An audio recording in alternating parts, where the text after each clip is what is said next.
We have a good friend who served as an early chair of this board, Eleanor Friedman.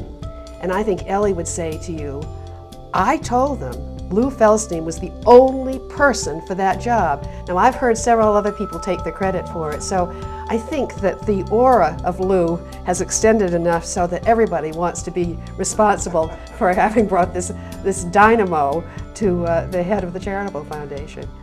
I think he has really blown the minds of the Charitable Foundation in New Hampshire. I mean, he's had them do things and operate at a level which none of us would have thought was possible. What Lew Feldstein stood for, and really the New Hampshire Charitable Trust has stood for under his leadership, which has been extraordinary, is trying to identify things that can make New Hampshire a better place, but also identifying the things that have made New Hampshire a good place. You know, New Hampshire is a great place to raise a family.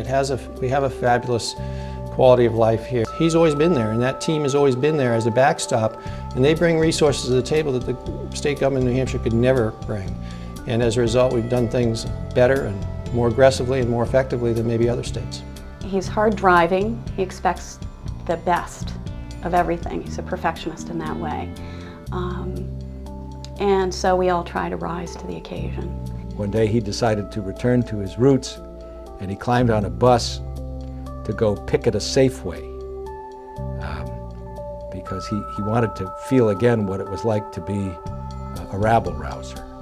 In 1982, we had the first International Zucchini Festival here in Harrisville.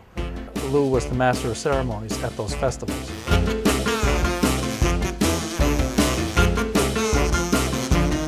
There's nothing better to spend your time on in August than thinking about zucchini. The rest of the year, 11 months of the year, we focus on things that are serious. But for August, zucchini is just right. Let it go.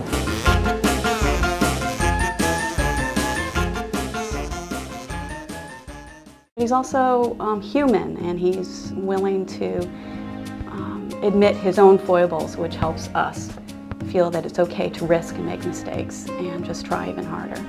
He's one of those incredible people who can think 10 steps down the road, you know, the way good chess players do, but never in his own interest. I mean, there's always a larger social benefit that's you know, that's at the end of his strategizing.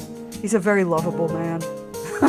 There's no other way to say that. He's just been extraordinarily wonderful to have in our lives. You know, now everybody would like to say, who was alive at the time, that they were active in the civil rights movement. The fact is that the vast majority of white Americans were not involved in the civil rights movement. It says something about Lew that he was somebody who was.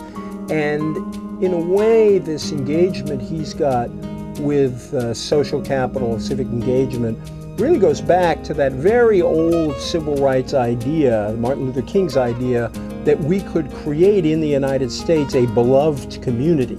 And the phrase beloved community sounds so naive to people now.